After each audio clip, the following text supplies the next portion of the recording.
Welcome back to the Daily Live Fully book, chapter number 5. Why none of our desires come true. We are under a delusory idea that thought is an idle, important happening merely within ourselves. In fact, thought has God, thought has godly powers as each thought sweeps across the mind. Its secret potency rises up in front of us as an agent willing and ready to manifest that thought as a reality around us. This is something like the mysterious genie in Aladdin and the Wonderful Lamp. A thousandfold powerful, magnanimous, and adorable is the genie of the mind that rises in us, a ready and willing slave to execute our thought commands. The adorable spirit of thought, the genie of the mind, rises up in front of us as it were with each desire that whistles through our mental plane with the ending of the thought.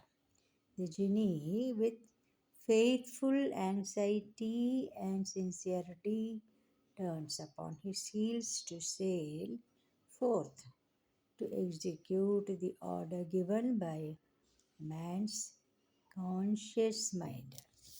But alas, the spirit could take the first step to rush out on his errand.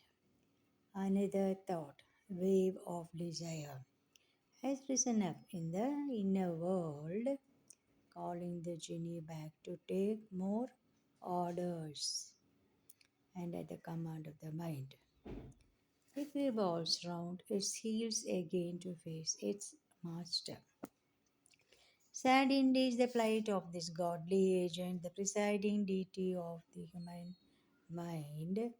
This creature of all might and all power is made under our own confusing commands and contradictory orders to stand and whirl like a top, each half of the circle representing a definite command given, and the other half showing a definite but vain attempt made by the spirit at its execution.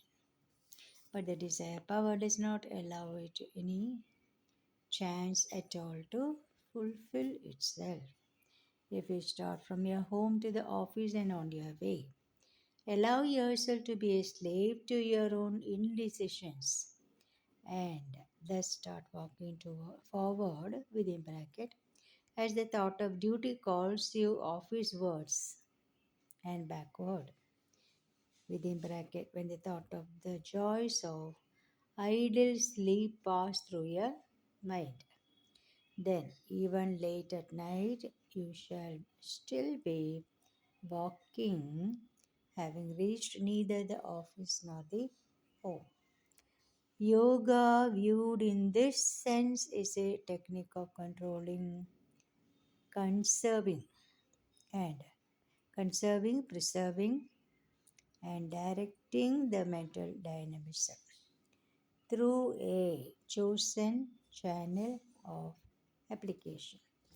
The bottom note is if a single pointed mind can wish for anything to the exclusion of any of its contending thoughts or desires, it shall at once be fulfilled. Thank you.